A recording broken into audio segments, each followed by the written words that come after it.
Hello, welcome to the last UTS Startups Confessions, but only for this year.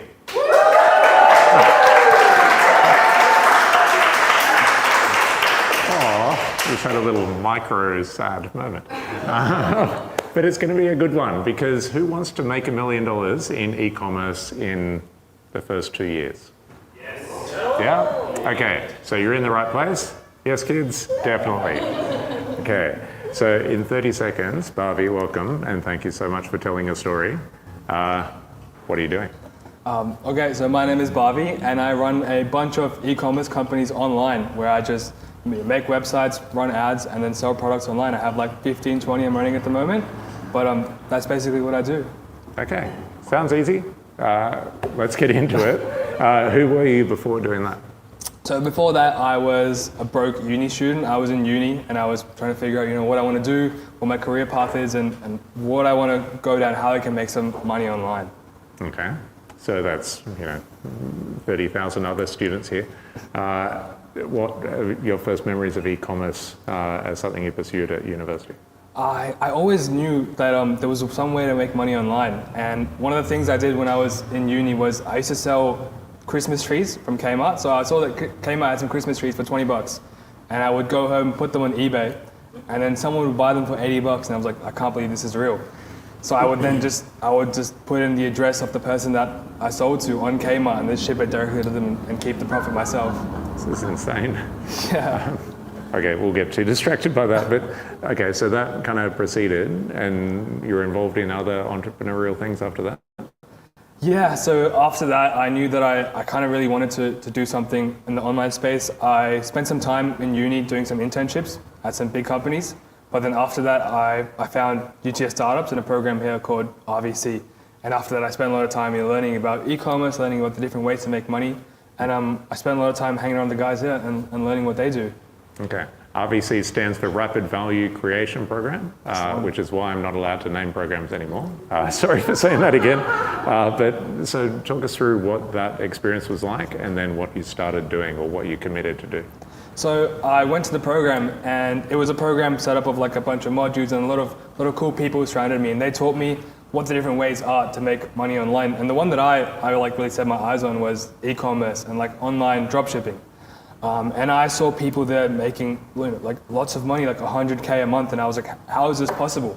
So I decided that I would spend 6 months of my time and dedicate, what the savings I had at the time, which was $10,000, to testing 100 products and just doing one thing better each time. And I was like, there's no way, if I do this right and I just like give it everything I have, one of them has to do well, and I should find success somewhere. Okay. I think that's not how people start companies. Like, people seem to, because it's the only job where you're not paid, you don't have a manager telling you what to do, you have to like overcome the things you don't want to do to get to do something. So people work on stuff they enjoy working on. Why didn't you do that? To me, I knew that when I was at uni, I spent a lot of time working in corporate. I did internships at like the banks and some consulting firms, and I knew that I didn't want to go back there. So the motivation for me was to just get my footing on the ground and get some freedom financially. And if that meant that I was selling things online, I found that interesting as well. So I decided to go down that path. Okay, so setting a kind of time limit, saying I'm going to try this many things. What kind of things did you try, and how did they go? So this is when like TikTok was relatively new. I was like, I'm gonna find some cool products like a water gun or like some kids' toys, make like a little store online, and then learn how TikTok ads work. So I used to do things like make a store and then run TikTok ads. And then, to be very honest, like my first 50 were absolute fails. So the first one I lost $100, and I was like, what's going on? I'm just losing money. But I was like, I need to make sure I do one thing better next time around. So I was like, maybe I should make the store load faster or have pretty images, and then try the next time around. And the next time I was like, maybe I should make the ad look better or have like a nicer hook. And then I tried that the next time around. And I did that until like the 50th, 60th product. Okay, so talk us through that experience. So it was, honestly, it was really demotivating, because every time I would... It sounds it, yeah. Yeah, I would like, come home from uni and then look at the stats and be like, oh, today you lost $100. And then the same thing happened tomorrow, and the same thing happened tomorrow. But I just had that faith that if I do this enough times, and because of the program that I did at UTS, I saw people around me that went through the same process and it ended up working eventually. I was like, I just have to keep like my word and just do it 100 times, and then I can talk myself out of it later. But let me just get to the 100 point, and then I'll see after that point. Were those people asking how's that going? Was there like accountability happening? Yeah, they were, and they were really, really supportive. So I actually asked them for help. So I'd be like, I've tried this. I would actually come into this exact room and be like, hey, can you please help me with what's going wrong? But I'd ask them for help. Like, what do you think I should be doing better? Why do you think my metrics are this bad? How can I improve on my next test? What do you recommend? And I'd be asking them for mentorship and advice. And they were the ones that would help me get better each time. You're probably learning pretty quick. Like if you're losing $100 a day on different marketing campaigns, it makes you pay attention. Yeah, it definitely does. It's a lot for me at that time as well. Yeah. So that kind of number 54, what was your first kind of impression that was different, and what was it? So my number 54 was a product that took off the most, and for me that was just selling like clothing online, specifically t-shirts with print on demand. So print on demand is like this little concept where you can sell something online before you even have it. So if I sell something online to you, like a t-shirt, once you buy it, there's a warehouse in America that will find the t-shirt, print the design on the t-shirt, pack it up and ship it to you without like me doing anything. I just keep like the cost in between. So that was my 54th product, and it was honestly surreal when I saw that I started making money, and there was money coming into my bank account and not losing $100 every single day. Okay. Yeah. So like doing print on demand sounds easy. Like what was the actual thing that was working? Where was the traffic coming from? How were you converting it? Yeah, so the way I found traffic to my website, I found that spending money on ads every single day, I was just losing money. I wondered if there was any other way to get customers without spending money on ads. And I actually accidentally got my website ranking pretty high on Google through SEO. And after that, I learned that was what was called search engine optimization, where you can get a website ranking on Google so people can see and click on it without you spending money to get that customer. So I had like t-shirts in a specific niche, in the pop culture niche, on like trends that were trending. And then I got that website ranking up, so people were looking for that term. They clicked on it and then they bought my clothing. Okay, so kind of accidental SEO, hitting keywords that were not popular but became popular. Yeah, and absolutely. They're not competitive. Yeah, so once I had that win, I was like, there's got to be something here that I'm missing. Because I was like a kid, I had no clue what was happening. I was like, there's just money coming in. Let me figure out what's actually happening. So I went and I tried to reverse engineer, how I got that. And I realized that what I did was, I found a keyword that was like really low difficulty to rank for, but it had a lot of search intent. A lot of people were searching for that, and I stumbled upon it accidentally. So I was like, what are other things that I can do? What other ways I can find keywords with low difficulty and high search volume that I can create products for in the print on demand space and then replicate the success, which is basically what I've been doing now. Okay. So when you say it did well, how well did it do? So to me, this was a lot. In the first month, I did 30K. In revenue, that was a lot to me at that time. And then over print on demand, so like half margin? Yeah, around 60% margins, because I sold my products pretty expensive. And then in the year following that, I cracked 7 figures. Okay, so within 18 months, 7 figures in the 12 months after 6 months at the start? Yes. Okay, that's pretty good. Okay, so why do you do anything now? Just Well, because I still want to keep that success moving forward. I still have a lot more goals I want to achieve. And you're going to Bali with the other e-commerce people, or wherever they hang out? Soon, yeah, soon. But yeah, so I then learned that like there's things in life called taxes, and also the cost of goods, and the money you make, you just keep. You've got to pay for things as well. So I was like, yeah, I need to, keep the success going, so I can have this freedom I want for myself and for my family, really. Okay. So what does that then turn into? What does the future look like from here?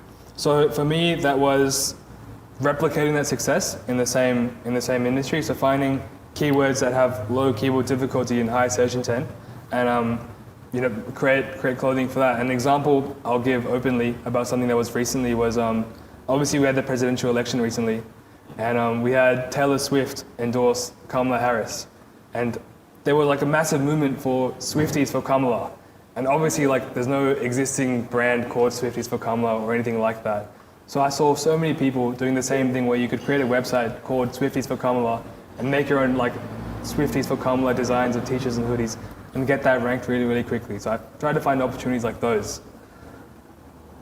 So for people that haven't tried, how hard is that? So you see something's going to happen, I want to get this kind of website online and rank it, like for that kind of thing.